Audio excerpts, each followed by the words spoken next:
Did you hit record? Alright, sweet.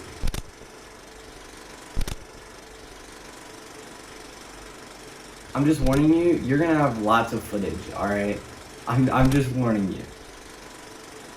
Alright, 2020, here we go. Action.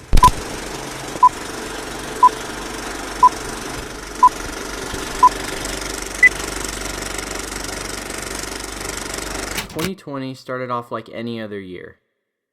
A great day of Christmas, a fun New Year's Eve party, writing goals for the coming year, and overall a relaxing and peaceful winter break.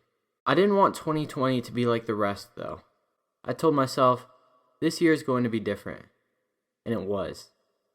I didn't know it yet, but 2020 would be the year where my life changed. You can't change your past, but you can choose your future, and for me, the line between past, present, and future started to blur as I put my creative mind to the test, pushed my limits, and started to not only follow my dreams, but chase them. This is my year in review. I want it to be about what I'm going to leave behind. You know, what's the story, what's the purpose, and then just kind of rap about that stuff. And really, what are we doing here? How can we bring people closer to God? Who I am, and why I'm here. What's the mission? What's the point? What's the purpose? How am I going to leave behind my legacy? I always knew I had the creative ability within me. When I discovered music, I realized this could be my outlet. This could be the way that I could express my creative energy, my experimental, emotional, inspiring side of me. Music. Okay, so this was the original video for when I did the cover of Lucid Dreams, and originally it was going to be a mashup, but like it was really boring. Like I just look at this and it's like crazy. Like I had no emotion throughout the video. I had no emotion, and like I didn't have like a mic stand or anything, so I just used this lamp to hold my mic, and I really didn't know what I was doing back then. I really didn't know how to make a cover at all. And like here is the project file for it. I'll do it over again. I didn't want it to end. I'll watch it blow in the winds. I should have listened to my friend. Did that stuff in the past, but I wanted to last. Like I was messing up on the notes a ton. Wow, that's crazy. March. Flip to any channel on the TV and the news stations were covering coronavirus. I remember getting sent home from school, and it was a little bit longer than spring break, I'll just say that. It was such a crazy feeling to like be out of school for a pandemic like that. That's never happened in my life before, so it was definitely really weird. And after that high of no school kind of wore off, it was pretty hard. I would definitely say April was one of the hardest months of the year for me. I guess the combination of not being able to see my friends and not having that like sense of like this is normal, it really just kind of took its toll. One of the things that came out of it that was actually really good was I kind of figured out who my real friends were. That's definitely the most important thing that's happened this year, because if I hadn't gotten closer to those friends, I mean, you're talking about a totally different year. I remember when I got the courage to reach out to two of my friends and tell them what I've been working on, I was really nervous, you know? I honestly didn't know what other people would think. When I told them though, all I got back was positivity, and that just felt really good to like come back after working on something and tell people and only receive like positive feedback. Like that was awesome. Although I was really excited, I had no idea what would be coming within the next few months. Like I had no idea the amount of work and like struggle that I'd have to go through to put out this album. It's crazy. When May came along, I continued working on music and writing a ton of music. I actually got this notebook right here, and it's like 3/4 of the way full in a couple months, which is really crazy. I've been writing a ton, but looking through this notebook, I have so many songs that I've written, it just blows my mind. In May, I also uploaded a cover of A Lot to Lose by 24K Golden, and Golden actually responded to this, and this was exactly what I needed at the time, because I was struggling, trying to figure out how am I gonna make an album in this short amount of time, and I guess that comment really just motivated me to keep going. June. During June, I put my head down and wrote. After filling up a notebook and a half, running out of storage on my phone and computer, and recording over 150 voice memos, I finally had enough content to make an album. July. This was the point of no return.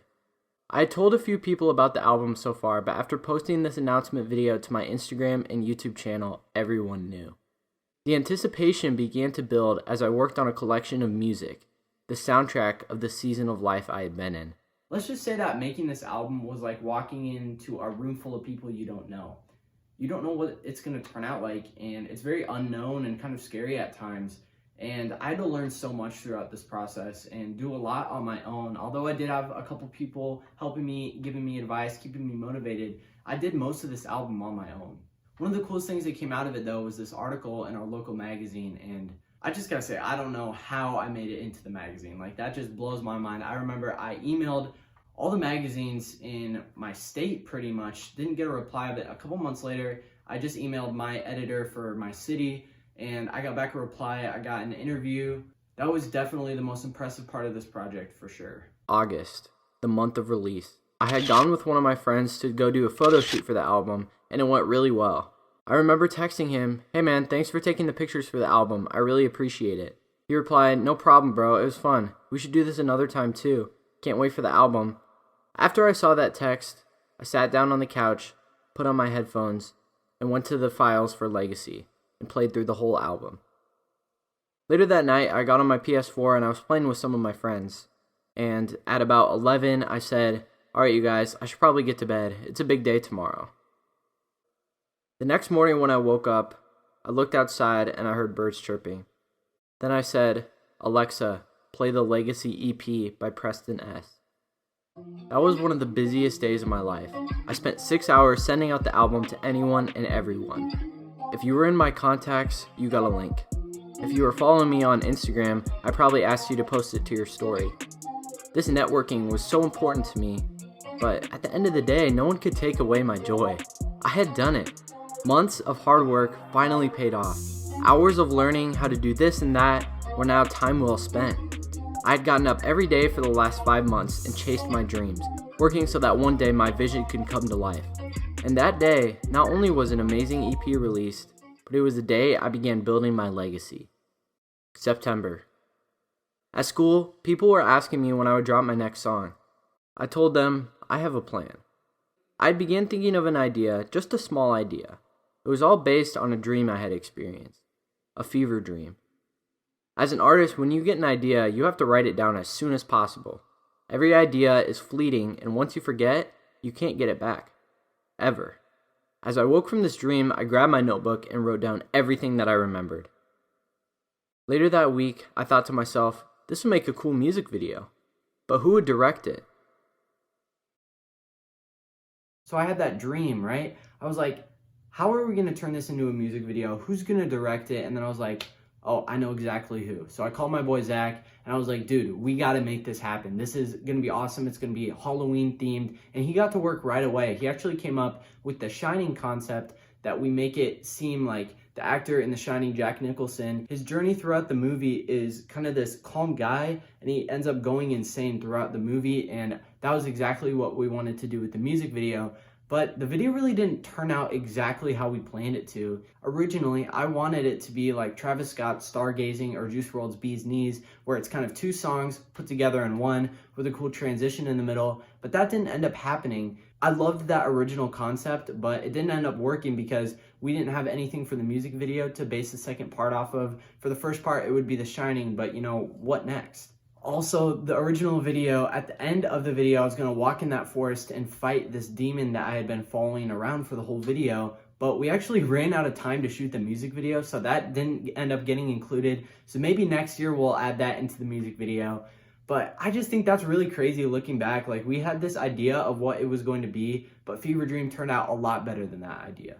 It's really crazy. I had this dream, and then a couple months later, with hours of hard work and perseverance, we got it turned into reality.